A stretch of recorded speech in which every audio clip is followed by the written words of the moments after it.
அன்பான உறவுகளுக்கு வணக்கம். நம்ம மகாநதியில் விஜய் காவேரியும் இங்கே கொடைக்கானலுக்கு போய் ஒரு பாட்டி வீட்டில் ஏழை குடி அந்த குடிலில் வந்து படுத்திருக்காங்க. கட்டில் பாட்டி என்ன பண்ணுறாங்க, வெளியில் தான் படுப்பேன், நீங்கள் உள்ளுக்க படுத்துக்குங்கன்னு சொன்னாலும் கேட்கலங்க. நம்ம காவேரி செல்லமும் நம்ம பாட்டி நீங்கள் உள்ளர படுத்துக்குங்க அப்படின்னு சொல்லிட்டு வெளியில் வந்து படுக்கிறாங்களா. வெளில படுத்துட்டு அழகாக நிலவை அப்படியே ரசிக்கிறாங்க. என்ன ஒரு அழகு, சூப்பரில் என் காவேரி அப்படின்னு சொல்ல, நல்லா இருக்குது பாஸ், நல்லா இருக்குது, ஐயோ சூப்பராக இருக்குது, எனக்கு ரொம்ப பிடிச்சிருக்கு. நம்ம வீட்லேயும் மொட்டை மாடியில் இருந்து பார்த்துருக்கோம், நிலவை ரசிச்சிருக்கோம், ஆனாலும் ஐயோ சூப்பராக இருக்குல்ல அப்படின்னு சொல்லிட்டு ரெண்டு பேரும் ரசிக்கிறாங்க. நிலவு நல்லா இருக்கடி அப்படின்னு சொல்ல, என்னது நிலவா, ஓ அந்த வானத்தில் பார்த்த நிலவு முகத்தில் தெரியுதே அழகே அப்படிங்கிறாங்க. ரொம்ப தான் பண்ணாதீங்க அப்படின்னு சொல்லிட்டு ரொம்ப நேரம் கதை பேசுகிறாங்க. அப்படி இப்படின்னு சொல்லிட்டு அப்படியே பேசிக்கிட்டே நம்ம காவேரி செல்லம் அழகாக அப்படியே விஜயோட கையை தன்னோட கழுத்துக்கு அடியில் வச்சுக்கிட்டு அப்படி தூங்கி போகிறாங்க. அதை பார்த்து கண்கொள்ளாமல் பார்த்து ரசிக்கிறாரு தலைவர். எங்கடி நீ பிறந்த, ஓ சாரி இங்கே தானே நீ பிறந்த, கொடைக்கானலில் தான் பிறந்த அப்படின்னுட்டு மனசுக்குள்ளே நினச்சிக்கிறாங்க. நீ எவ்வளவு அழகு தெரியுமா, குணத்துலையும் சரி அழகுலையும் சரி நீ வேற லெவல் காவேரி. நான் பார்த்தா மனுஷங்களே நீ ஒரு தனி ரகம், எல்லாரையும் கலக்கலன்னு வச்சுக்கிட்டு இருக்க காவேரி அப்படின்னு சொல்லிட்டு தனக்கு தானே பேசிக்கிறாரு விஜய். அடுத்து விடியுது, கரெக்டாக பாட்டி எந்திரிச்சு வராங்க. இவங்க ரெண்டு பேர் தூங்கிட்டு இருக்காங்களா. ஐயோ பாவம், பாரு பனியிலே படுத்து கிடக்குதுங்க அப்படின்னு சொல்லிட்டு அப்படி பார்க்குறாங்களா. கூட்டிட்டு தண்ணியெல்லாம் தெளிச்சு விட்றாங்க. அப்படி தூங்குறவங்க கொஞ்சம் முழிச்சிடுறாங்க. அப்படி கண்ணை முழிச்சிட்டு, ஐயோ பாட்டி நாங்கள் ஒரு நாளைக்கு பார்க்குறோம் விடுங்க அப்படின்னு எந்திரிக்கிறாங்க. வேணாம் நான் பார்த்துக்கிறேன், உங்களை பார்க்கல அப்படியே என் பேரன் பேத்தி மாதிரியே இருக்கிறீங்க, இருக்கட்டும் அப்படிங்கிறாங்க. ஐயோ இருக்கட்டும் அப்படின்னு சொல்லிட்டு இவங்க வேலை பார்க்க போகிறாங்களா. இல்லைம்மா இருக்கட்டும், என் பேரன் பேத்தி இருந்தால் நான் பண்ணியிருக்க மாட்டேன்னா என்ன, அப்படியே அச்சல் என் பிள்ளைங்க மாதிரியே இருக்கிறீங்க அப்படிங்கிறாங்க. என்ன பாட்டி ஓயாமல் பிள்ளைங்க மாதிரி இருக்காங்கிறாங்க. அப்போ நம்ம அவங்க பிள்ளை மாதிரி இருக்கமோ தெரியலைங்க. சரி விடு, நம்ம சீக்கிரம் சாப்பிட்டு கிளம்புவோம் அப்படின்ட்டு, பாட்டி நாங்கள் கிளம்புறோம், நீங்கள் ஏதோ கூழ் இருக்குன்னு சொன்னீங்களே தரீங்களா. என்னப்பா உனக்கு போய் கூழா, என்ன பாட்டி நைட்டாக தானே கிண்டுனீங்க, அப்படின்னா அதை கொடுங்க நாங்கள் குடிச்சுக்கிறோம் அப்படிங்கிறாங்க. இல்லைப்பா வேணாப்பா, உனக்கு ஏதாவது நான் போயிட்டு வாங்கிட்டு வந்து தரட்டுமா. குணமாக கொடுத்தா கூழாக இருந்தாலும் ருசிக்கும், நீங்கள் கொடுங்க பாட்டி, நாங்கள் போயிட்டு குளிச்சுட்டு வந்துடுறோம். சரிப்பா குளிச்சுட்டு வாங்க அப்படின்னு சொல்கிறாங்களே. இங்கே அருவி ஓடையெல்லாம் இருக்குது, இங்கிட்டு குளங்கள்லாம் இருக்குது, நீங்கள் போய் குளிச்சுட்டு வாங்க. ஐயோ பாட்டி குளிக்கிறதா, நாங்கள் ட்ரெஸ் எடுத்துகிட்டு வரலையே அப்படின்னு சொல்ல, ட்ரெஸ் எடுத்துகிட்டு வரலையா, ஏமா இந்த மாதிரி தேடுறதுக்கு அங்கங்கேன்னு வர்றீங்க, ஒரு ட்ரெஸ் எடுத்துகிட்டு வர வேணாமா.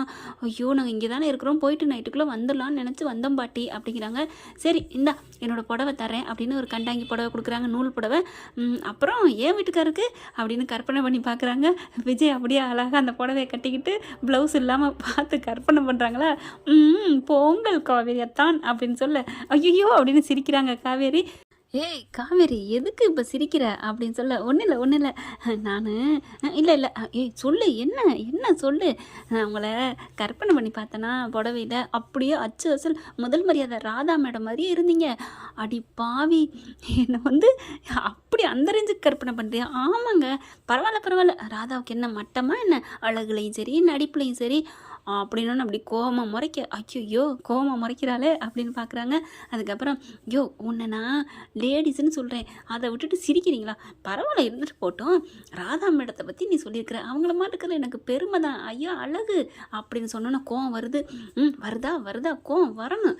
என்னைய மட்டும் லேடிஸ்ன்னு சொல்லலாம், உன்னை வந்து நான் அழகுன்னு நான் சொன்னால் உனக்கு கோவம் வருதா, அப்படியே வர்ணிடா விஜய் வர்ணி அப்படின்னு மனசில் நினச்சிட்டு, ராதா சூப்பர் தெரியுமா, ஐயோ என்னம்மா ஒரு பாட்டு பாடுவாங்க பாருங்க, என் மனசு அப்படியே சுத்துது சுழியில படகு போலன்னு, ஐயோ அழகு அப்படின்னு சொல்ல, அப்படின்னு முறைக்க பாட்டி வராங்களா. டேய் விடுங்க, ஏம்மா ரெண்டு பேரும் அடிச்சுக்கிட்டே இருப்பீங்களா எப்பவும், பாட்டி அது கிடக்குது பாட்டி, நீங்கள் புடவை கொடுங்க பாட்டி, 2 கொடுங்க. என்னது 2? எனக்கு வேணாம், எனக்கெல்லாம் தேவையில்லை. என்ன இப்போ தான் யாரோ சொன்னீங்க அழகு அப்படி இப்படின்னு சொன்னேன், அதுக்காண்டி பாடி அப்படிங்கிறாங்க. எனக்கு அப்போ எப்படி குளிச்சுட்டு எது போடுவீங்க, என்ன என் ட்ரெஸ் எல்லாம் எடுத்து வச்சுட்டு நான் வந்து பூவே உனக்கா குளியல் குளிப்பேன், பூவே உனக்கா குளியலா, அது என்ன, அது பிறந்த மேனியா குளியல் அப்படிங்கிறாங்களா. சீ அப்படின்னு கண்ணை முடிக்கிறாங்க. என்ன சீ என்னமோ ஒன்றும் தெரியாத மாதிரி பாடி அப்படின்னு சொல்லிட்டு கிளம்புறாங்க. துண்டு எடுத்துக்கிறாங்க, துண்டை கட்டிக்கிட்டு நான் குளிப்பேன் அப்படின்ட்டு அதுக்கப்புறம் ட்ரெஸ்ஸை காய போட்டால் காஞ்சதுக்கப்புறம் அது வரைக்கும் என்ன பாஸ் பண்ணுவீங்க, துண்டு இடுப்பில் கட்டிக்கிறேன்டா, எனக்கு என்ன நீ இருக்கல அப்படிங்கிறாங்க. அதுக்கப்புறம் கிளம்புறாங்க. அப்புறம் உங்களுக்கு நான் சமைச்சு கொடுக்கணும், அங்கேயே ஓடையில் இருக்குது அருவி, ஓடையில் நல்லா ஐர மீன் வரும், நல்லா இருக்கும், குளத்துலையும் மீன் இருக்குது, நான் போய் பிடிச்சிட்டு வரேன். பாட்டி நாங்கள் இருக்கல, நீங்கள் எதுக்கு பிடிக்கணும், நாங்கள் பிடிச்சிட்டு வரோம், நீங்கள் மசாலாலாம் கலந்து அரைச்சி வைங்க. சரிம்மா அப்படின்னு சொல்ல இவங்க 2 பேரும் கிளம்புறாங்க.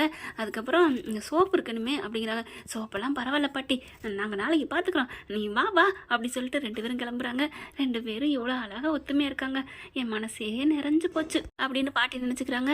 பாட்டி வாழ்க்கையில் என்ன இருக்கும் கேட்டுட்டு போயிடுவோமா, ஏய் குளிச்சுட்டு சாப்பிடணும், பசிக்குதுப்பா கபன்னு அப்படின்னு சொல்ல, இல்லை பாட்டிக்கிட்ட கேட்போமா, ஏய் அவள் சந்தோஷமாக மூடில் இருக்குது, என்னமோ பிள்ளைங்கிறாங்க பேத்திங்கிறாங்க பேரங்கிறாங்க ஒன்றும் புரியலையே அப்படின்ட்டு போனவங்க மறுபடியும் திரும்பி வராங்க.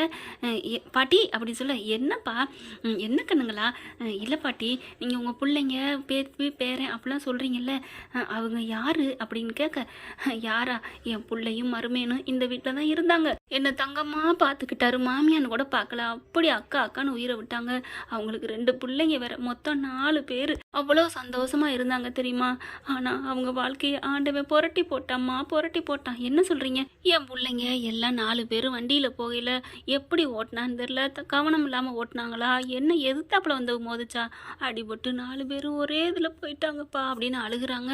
இதுக்கு தவா கவனமாக இருக்கணும்னு சொல்கிறது, ஏன்பா இப்படி ஓட்டுறீங்கன்னு தெரியல அப்படிங்கிறாங்க. பாட்டி அப்படின்னு சொல்லி கட்டிக்கிறாங்க. எத்தனை வருஷம் ஆச்சு அப்படிங்கல, 20 வருஷத்துக்கு மேலே ஆச்சுப்பா, அந்த வீடு இதாயிடுச்சு, அதே ஞாபகத்தமாக ஒரு ஓலை குடிசையை கட்டிட்டு இந்த வீட்டில் நான் இருக்கேன், என் பிள்ளைங்க நினப்புலையே நான் வாழ்ந்து ஓட்டிகிட்டு இருக்கேன் அப்படிங்கிறாங்க. 2 பேரும் கட்டிக்கிட்டு ஆறுதல் சொல்கிறாங்க. பாட்டி கவலைப்படாதீங்க பாட்டி, நாங்கள் இருக்கோம், அந்த பிள்ளைங்க வளர்ந்துருந்தா எங்கள் வயசுக்கு வந்திருப்பாங்க, நாங்கள் பார்த்துக்குறோம் உங்களை, ரொம்ப தேங்க்ஸ் கண்ணு, ரொம்ப நன்றி கண்ணு அப்படிங்கிறாங்க. அடுத்து 2 பேரும் கிளம்புறாங்க. அப்படி சோகத்தோட, இங்கே பாருங்களா கண்ணுங்களா, சோகத்தெல்லாம் விட்டுருங்க, நானே அதை மறந்துட்டேன், நீங்கள் சொன்னதுனால நீங்கள் கேட்டதுனால நான் சொன்னேன், சரிங்க பாட்டி அப்படின்ட்டு 2 பேரும் கிளம்புறாங்க. அப்படியே போகிறாங்களா, அப்படி கொஞ்சம் தூரம் தள்ளணும்னு அவங்க சொன்ன மாதிரியே சலசலன்னு அழகாக நீரோட போகுது, அங்கிட்டு குளங்கள் அது இதுன்னு இருக்கா. பார்த்தோன்னே காவேரிக்கு சந்தோஷம் தாங்கலை, ஏன்னு அப்படியே போயிட்டு அந்த நீரோடையில் போய் துபக்கடின்னு விழுகிறாங்க. பார்த்து அரிச்சு எடுத்துகிட்டு போகுதுடி, அதான் என் தலைவன் இருக்கானே, கையை பிடிச்சி தாங்கிட மாட்டாரா என்ன, அது என்னமோ நீ சொல்கிறது வாஸ்தவம் தான், உனக்காக நான் உயிரை கூட கொடுத்து காப்பாற்றுவேன் தான், ஆனால் என் கையை மீறி ரொம்ப தூரம் போயிட்டு நான் என்னடி பண்ணுவேன் அப்படின்னு சொல்ல, அதெல்லாம் ஒன்றும் போக மாட்டேன், தான் பிடிச்சிக்கிறதுக்கு செடி கொடிலாம் இருக்குது, நீங்கள் வாங்க மாமா அப்படின்னு சொல்ல, இரு நீ கண்ணை கட்டிக்கோ, எதுக்கு, நான் ட்ரெஸ் எல்லாம் அவுத்து வச்சுட்டு குளிக்க போகிறேன்ல, அங்கே தான் என்னமோ சொன்னீங்க, என்னென்னமோ குளிக்க போகிறேன்னா, குளிங்கடி மவனே, ரொம்ப வீரா பேசுனீங்களே, ஏய் கண்ணை மூடிக்கடி ப்ளீஸ் அப்படிங்கிறாங்க. அதெல்லாம் முடியாது அப்படின்னு சொல்கிறாங்களா. சரி எனக்கு என்ன பயம் அப்படின்னு சட்டையை படக்குன்னு கலட்ட, பேண்டையும் கலட்ட, ஐயோ அப்படின்னு கண்ணை மூட, ஐயோ என்ன ஐயோ அப்படின்னு சொல்லிட்டு ட்ரெஸ் எல்லாம் கட்டிட்டு துண்டை கட்டிக்கிறாரு. துண்டை கட்டிட்டு அப்படி இறங்க வராங்க. காவேரி அப்படியே வச்சுக்குன்னு வாங்காமல் விஜயை பார்க்குறாங்க. ஓய் என்ன முழுங்குற மாதிரி பார்க்குற, நான் ஆள் தாண்டி, நீ பார்த்த ஆள் தான், பார்த்த மேல் தான் அப்படிங்கிறாங்க. இருந்தாலும் பார்த்துட்டே இருக்கணும் போல இருக்கு மாமா, ஐயோ எனக்கு மூடு வருதே அப்படின்னு காவேரி சொல்ல, ஐயோ நீ சொன்னோன்னு எனக்கு அப்படிங்கிறாங்க. நீ சோகமில்ல ஒன்றும் இல்லை, வாங்க குளிக்க அப்படின்னு வர்றாங்க. வந்தால் கரெக்டாக மீன் நிறையா போகுது, மீன் கடிக்குது. காவேரி ஐயோ அப்படின்னு கத்த, என்னாச்சு, மீன் கடிக்குதுங்க, மீனை கைது செய்யுங்கள், சிறையில் அடையுங்கள், எனக்கு எவ்வளோ கோபம் வருகிறது அப்படின்னு விஜய் சொல்ல, பாஸ் என்னாச்சு அப்படிங்க, ஆமாம் மீன் எப்படி கடிக்க போச்சு, நான் கடிக்க அப்படின்னு நிப்பாட்டுறாரு. சொல்லுங்க பாஸ் சொல்லுங்கள், ஒன்றும் இல்லை வேணாம், இது சென்சார் போடு, அடுத்து அதெல்லாம் எப்படி கடிக்க போச்சு, அந்த மீனை நான் அன்றைக்கி பிடிக்கிறேன் அப்படின்னு குனிஞ்சுக்கிட்டு மீனை தேடுறாரு. இந்தா இருக்கு அப்படின்னு கபக்குன்னு அந்த மீனை பிடிச்சி, இந்த பார் உன்னை கடித்த மீனை பிடிச்சிட்டேன் அப்படின்னு சொல்ல, பாஸ் அப்போ இந்த மீன் என்ன அப்படின்னு காமிக்கிறாங்க. அந்த மீனா, இல்லை இந்த மீன் தான், அப்போ அந்த மீன் பார்த்தா அங்கிட்டு நிறைய ஐர மீன் வாழை ஆட்டி போயிட்டுருக்கு, அப்போ இதில் எந்த மீன் உன்னை கடித்த மீன், நொந்த மீன், பாஸ் வாங்க பாஸ் அப்படின்னு சொல்லிட்டு, சரி மீன் பிடிப்போமா, ஓகே, மீன் எப்படி பிடிக்கிறது தான், கையில் பிடிச்ச மாதிரி பிடிச்சி பாத்திரம் எடுத்துகிட்டு வந்தோமா, அதான் இருக்குது ஒரு வாளி எடுத்து வந்திருக்கு அப்படின்னு சொல்லிட்டு அந்த வாளிக்குள்ள கொண்டே போடுறாங்க. ஒன்றுன்னா பிடிச்சி எப்போ பாஸ் பிடிக்கிறது அப்படின்னு சொல்லல, பரவாயில்ல வேறு என்ன பண்ணுறது அப்படின்னு சொல்லிட்டு உள்ளுக்குள்ளே இறங்கிக்கிட்டு அந்த நீரோட இடுப்போட இடுப்பளவுக்கு போயிட்டுருக்குங்க. அழகாக அப்படியே பார்க்குறாங்க, கையில் பிடிக்கிறாங்க. பிடிச்சிட்ருக்கிற என்ன பண்ணுறாங்க, என்ன பாஸ் இப்படியே பிடிக்கிறது ரொம்ப சிரமமாக இருக்குது பாஸ் அப்படிங்கிறாங்க. என்ன பண்ணுறது, முதல் மரியாதையில் பிடிச்சாங்க பார்த்தீங்களா, அந்த மாதிரி போட்டு பிடிப்போமா அப்படின்னு கேட்க, போடுறதுக்கு ஒன்றுமே இல்லையடி, எம்ட்டு சட்டை இருக்குது கட்டி வச்சுட்டேன். உன்னோட ட்ரெஸ்ஸு காவேரி உன் ட்ரெஸ்ஸை துவைக்கலையா, ஆமாம்ல அப்படின்னு சொல்லிட்டு வேகமாக வர்றாங்க. துவைக்க மறந்துட்டேன் அப்படின்னு சொல்லிட்டு எடுக்கிறாங்க. காவேரி நீ வேணாண்டி, நீ அப்படியே உட்காந்துக்க, மாமா எதுக்கு இருக்கேன், மாமா துவைக்கிறேன் அப்படின்னு சொல்லிட்டு துவைக்கிறாங்க. துவைச்சி முடிச்சு அப்படியே நல்லா அங்கே விரித்து காய போட்டுறாங்க. காய போட்டு வந்ததுக்கப்புறம் சரி காய போட்டு வந்தாச்சு, இப்போ மீன் பிடிக்கணுமே, அப்போ உன் புடவை எடுத்து பிடிப்போமா, அதெல்லாம் துவைச்சி போட்டாச்சு, என் புருஷன் துவைச்சதை நான் எடுக்க மாட்டேன் அப்படின்னு சொல்ல, என்ன ஐயோ முன்னாடி நான் துவைச்சிருக்க கூடாது சே அப்படின்னு சொல்லி வந்துக்கிட்டு இருக்காங்களா. ஒன்றும் இல்லை மாமா, நீங்கள் வரும் எனக்கு இப்போ பாருங்கள், உங்களுக்கு ஆண்டவன்ட்ட நான் கேட்பேன், துணி தானே வேணும், ஆமாடி அப்படின்னு சொல்ல, வாங்க வந்து நில்லுவாங்க அப்படின்னு சொன்னோன்னா போய் நின்றுக்கிறாரு.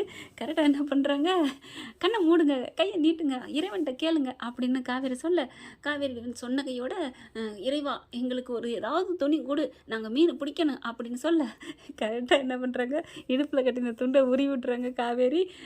வந்துருச்சு அப்படின்னு சொல்லி காமிக்க, விஜய் என்ன பண்ணுறாரு, வந்துருச்சா எங்கே என்ன அப்படிங்கிற, இங்கே பாருங்கள் டன்டடைம் எவ்வளோ பெரிய துண்டு அப்படி சொல்ல, வாவ் காவேரி கடவுள்கிட்ட வேணா கொடைக்கானல் கடவுள் உடனே துண்டு கொடுத்துட்டாரே வேறு லெவல் அப்படின்னு சொல்ல, ஆமாம்மா சாமி தரிசனம் சூப்பரோ சூப்பர் அப்படின்னு சொல்லிட்டு இருக்கல, அவர் அப்படி குனிகிறாரு. சரி வா போடுவோம் அப்படின்னு பார்த்து குனிகிறாரு. ஐயோ ஐயோ எங்கே என் இடுப்பில் இருந்த துணி அப்படின்னு தண்ணிக்குள்ள நல்லா உட்காந்துறாரு, முங்கிடுறாரு. காவேரி சிரின்னு சிரிக்க, ஏன் குடு அப்படின்னு பின்னாடியே வர, லொல்லல எம்ப பேசுனீங்களே, எப்படி ராதா மேடம் அழகு நான் பேசுனீங்க, எம்போடு பேசுனீங்க, மவனை இருடி, அதில் என்னது பிறந்த மீனியோ குளிங்க அப்படின்னு சொல்லிட்டு ஓடுறாங்க. முன்னாடியே பின்னாடியே ப்ளீஸ் காவேரி அப்படின்னு சொல்லிட்டு பின்னாடியே போய் பிடிச்சிடுறாங்க. இருக்க ப்ளீஸ்மா குடுமா அப்படிங்கிறாங்க. அதெல்லாம் முடியாது, மீனை பிடிச்சிட்டு தர்றேன், சரி விடு ஓ ஆசை, இப்போ நீ தன்னாலே கொடுத்துருவேன், நான் இப்போ எந்திரிக்க போகிறேன் அப்படிங்கிற, எந்திரிங்க எனக்கு ஒன்றும் பயம் இல்லை அப்படிங்கிற, படான்னு எந்திரிக்க கண்ணை பொத்திக்கிறாங்க. ஒன்றும் தேவையில்லை, கீழே ஏதோ ஒரு துணி கடைஞ்சி எடுத்து கட்டியிருக்கேன்டி அப்படிங்கிறாரு. அதுக்கப்புறம் மீனை பிடிக்கிறாங்க. 2 பேரும் மீனை பிடிச்சா அவ்வளோ அழகாக நிறையா கிடைக்குதுங்க. கொண்டு போய் தூக்குச்சீட்டில் கொட்டிடுறாங்க. அதுக்கப்புறம் 2 பேரும் குளிக்கிறாங்க. குளிச்சுட்டு பையன் பிள்ளை என்ன பண்ணுது, துணி காஞ்சிடுது. நம்ம மேடம் போயிட்டு குளிக்கிறதுக்கு இந்த வீடியோ உங்களுக்கு பிடிச்சிருந்தா தயவு செய்து லைக் பண்ணுங்க. இன்னும் அப்டேட்ஸ்க்காக சேனலை சப்ஸ்கிரைப் பண்ண மறக்காதீங்க. நம்ம கிட்ட இருக்க எல்லா சேனல்ஸோட லேட்டஸ்ட் வீடியோ அப்டேட்ஸ்க்காக மேல ரைட் சைடுல காட்டுற லிங்கை கிளிக் பண்ணி வாட்ஸ்அப் குரூப்ல ஜாயின் பண்ணுங்க. உங்களிடம் விடைபெறுவது நான் உங்கள் மெஹர்.